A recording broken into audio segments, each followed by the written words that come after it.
Hello student, I hope आप सभी लोग अच्छे होंगे। Welcome back our YouTube channel Ashish Tiwari. My name is Muskan and आज की इस वीडियो में हम बात करेंगे हिस्ट्री ऑफ इंडिया। हमारा जो डिसिप्लिन का सब्जेक्ट है हिस्ट्री ऑफ इंडिया 1858 से 1947 सब्जेक्ट का नाम है।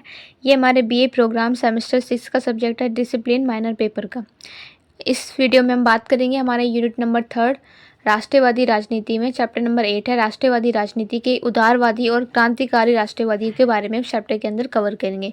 हमने अपनी लास्ट वीडियो में चैप्टर नंबर 7 को कवर किया था। जिसने वीडियो नहीं देखी है जाकर वीडियो देख लीजिएगा, वो चैप्टर समझोगे तभी आपको चैप्टर नंबर 8 समझ में आएगा। ठीक है, अगर कोई चैनल पे फर्स्ट टाइम विजिट कर रहा है तो चैनल को सब्सक्राइब कर लीजिए, इससे आने वाली वीडियो की अपडेट आपको टाइम टू टाइम मिल सके। और डेली अपडेट्स के लिए आप हमारा व्हाट्सएप चैनल ज्वाइन कर सकते हैं, जिसकी लिंक आपको डिस्क्रिप्शन बॉक्स में दी गई है। और अपनी क्वेरीज़ के लिए आप हमारा इंस्टाग्राम पेज फॉलो कर सकते हैं, वहाँ पर आप मैसेज करिए, आपको रिप्लाई मिल जाएगा। तो आगे बढ़ते हैं अपनी वीडियो की तरफ। इस चैप्टर के अंदर हमें क्या पढ़ना है कि कांग्रेस की जो स्थापना है वो क्यों और कैसे हुई। कांग्रेस की स्थापना करने के क्या क्या कारण थे, कैसे स्थापना हुई, किसने स्थापना की, ये अपने अपने लास्ट जो चैप्टर है उसके बारे में पढ़ा था। लेकिन जो इसकी स्थापना है क्यों हुई और कैसे हुई, क्या रीज़न थे इसकी तो हम इसमें समझें कि जो उदारवादी जो नेता है उन्होंने क्या कार्य किए थे। उग्रपंथी जो नेता हैं उनके उदय के क्या कारण थे, और अंग्रेज़ की जो कार्यप्रणाली है उनके विकास का विश्लेषण करना है। इस चैप्टर के अंदर हमें ये 4 टॉपिक्स को कवर करना है। ठीक है, परिचय देखते हैं कि भारतीय जो राष्ट्रीय कांग्रेस की स्थापना है वो 1885 में हुई थी। ये लास्ट वीडियो में भी बताया था। इनका उद्देश्य ये था कि जो अंग्रेजी शासन है ना, इनके खिलाफ शांति से सुधार की मांग की जाए। और शुरू में कांग्रेस ने धीरे धीरे काम किया था, लेकिन मांगों के जरिए जनता को जागरूक भी किया था इन्होंने स्टार्टिंग में।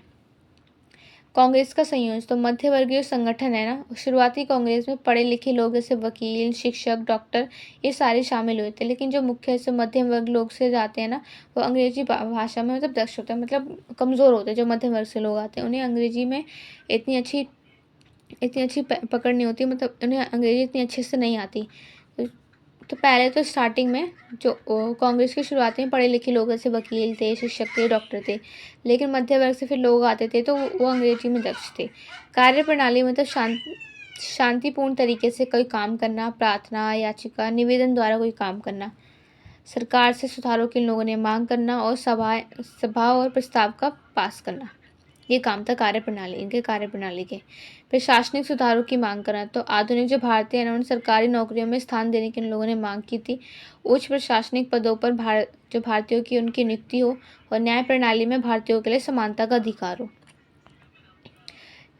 नागरिक अधिकारों की सुरक्षा, एक विदेशी नीति की आलोचना, तो प्रेस की जो आज़ादी की मांग की गई। भारतीयों को बोलने और संगठित होने का अधिकार मिलना चाहिए। अंग्रेजों को विदेश नीति की आलोचना हो रही थी, जैसे अफगान युद्धों पर खर्च को लेकर विरोध हुआ था, तो इस बात की आलोचना हो रही थी विदेश नीतियों की। साम्राज्यवाद का आर्थिक विवेचन, तो जो अंग्रेज भारत का जो आर्थिक शोषण कर रहे थे, भारत का जो धन वर्गीमेंट द ट्रेन्स ऑफ वेल्थ हो रहा था, दादा भाई निरोजी ने इसका उल्लेख भी किया था। इसके बारे में बताया भी था कि कर ज़्यादा है, आय कम है और जनता पर भारी बोझ हो रहा है। अगर जैसे आप कोई जॉब करते हो, आपके पास काम ज़्यादा है लेकिन इनकम कम है, तो इससे आपको भी नुकसान होता है, आपको फाइनेंशियली भी प्रॉब्लम होती है। तो कांग्रेस की जो कार्यप्रणाली है और जन समर्थन का जो प्रश्न है, वो कांग्रेस की जो 5 मुख्य पढ़े लिखे जो वर्ग है उन तक थी। जब गांव और आम जनता को जो जुड़ाव कम था, लेकिन बाद में प्रयास किया गया कि जनसंपर्क बढ़ाने की आवश्यकता होनी चाहिए। नरमपंथियों के विरुद्ध असंतोष, तो कुछ युवाओं का नरमपंथियों की धीमी गति से असंतोष थे, मतलब वो लोग खुश नहीं थे। वो चाहते थे कि अंग्रेजों के खिलाफ सीधा और सक्रिय विरोध हो। कांग्रेस के प्रति सरकारी रवैया कैसा था, तो शुरुआत में कांग्रेस ने सरकार को हल्के में ले लिया था, जिस वजह से बाद में कांग्रेस ने अधिक मांगे करनी शुरू कर दी थी, तो सरकार ने रोकना शुरू कर दिया था। 1858 में मतलब 1858 से 1905 मतलब 1905 के बीच जो कांग्रेस के जो कार्य की समीक्षा है वो क्या थी, सफलताएं। तो भारतीयों को जो राजनीतिक शिक्षा मिली थी ना, उसकी राष्ट्रीयता की उसकी भावना को फैलाया था, उसको ये सफलताएं मिली थी। सीमाएं यही हुई थी कि बड़े पैमाने पर जनता को जो जुड़ाव है वो नहीं हो पाया था। उदारवादी दल, तो उदारवादी नेताओं के जो राजनीतिक कार्य करने के तरीके हैं वो संविधान और कानून के दायरे में रहकर वो लोग काम करते थे। उनका यही इनकी जो मतलब इनका यही तरीका था, अंग्रेज सरकार से बातचीत और निवेदन करना, ये इनका कारण था। और हिंसा का विरोध करना, मतलब अहिंसा रूप से बात करना, हिंसा का ये लोग विरोध करते थे। प्यार से, शांति से काम करना, विनम्रता से लोगों से बात करके काम करना, तो ये सारे इनके तरीके थे काम करने के। निरमपंथियों की जो सफलता है उसमें क्या योगदान था, तो भारतीयों में जो राजनीतिक चेतना है उसको जागरूक किया गया, भारतीय मुद्दों को अंतर्राष्ट्रीय मंच पर ठहराया गया, प्रेस और भाषण की आज़ादी है उसके लिए संघर्ष भी किया गया। मांगे तथा कार्यक्रम में क्या भूमिका है इनकी, तो लोकसभा में भारतीय जो प्रतिनिधि है उसकी प्रतिनिधित्व है ना, उनको बढ़ाया गया था और सरकारी खर्चों में कटौती की गई थी। भारतीय शिक्षा का जो विस्तार है उसको लोगों तक पहुंचाया था, इसका विस्तार किया था।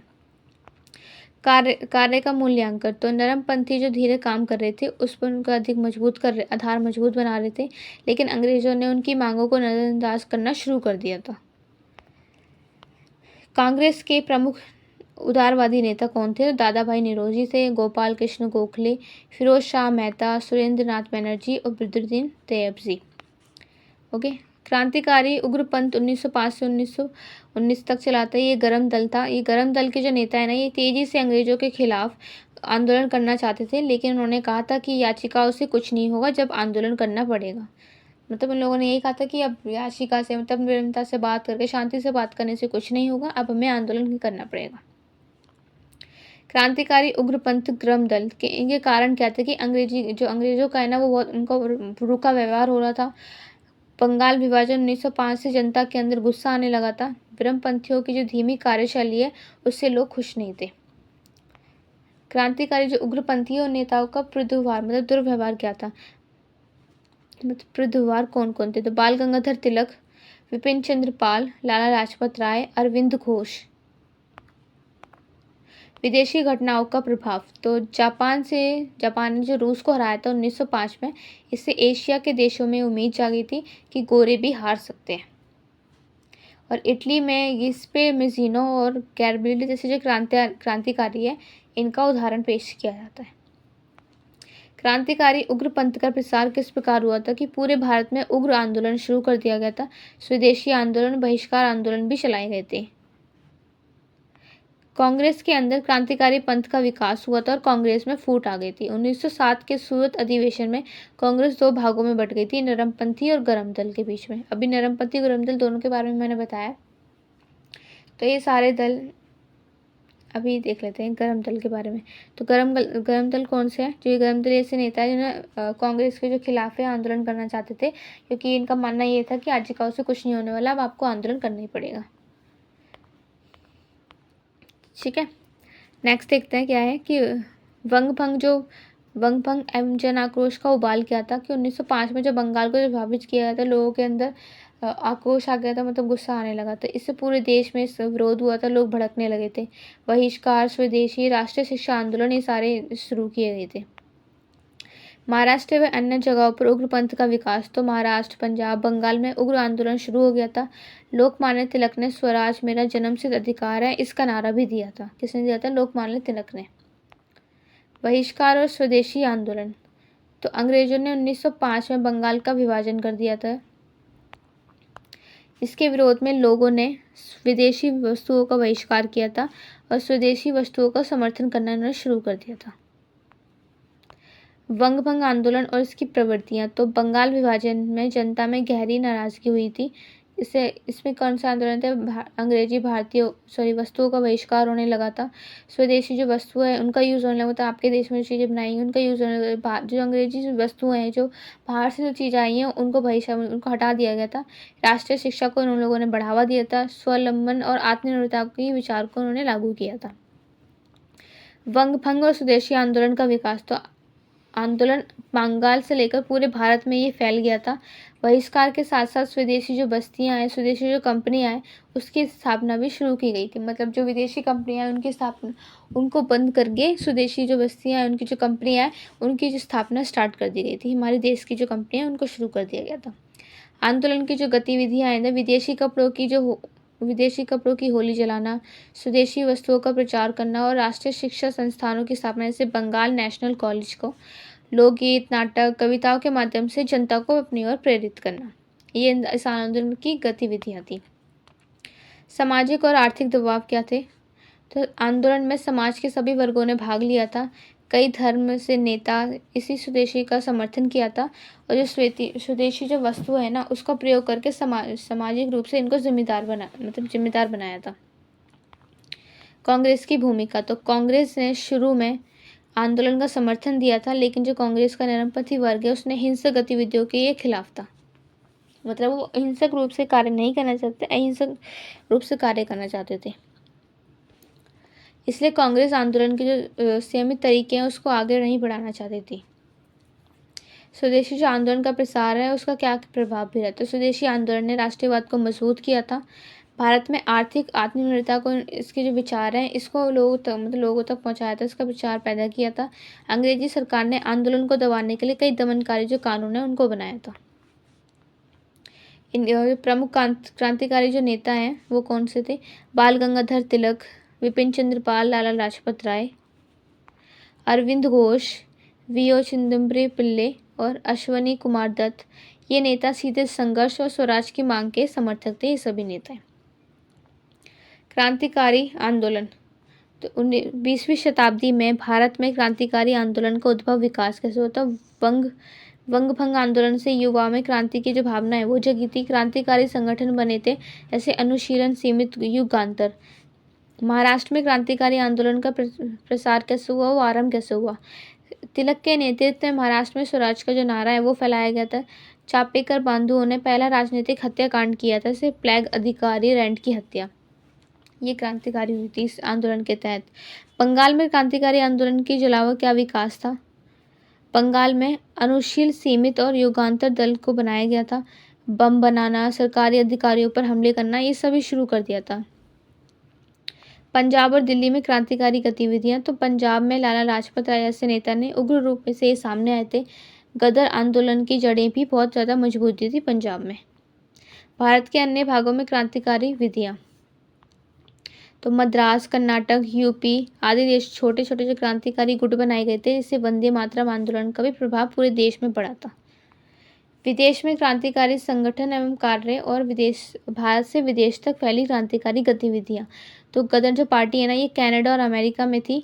इंडियन हाउस ये लंदन में श्यामजी कृष्ण वर्मा द्वारा की गई थी और ब्रिलियन योजना में जर्मनी में प्रथम विश्व युद्ध के समय हुई थी।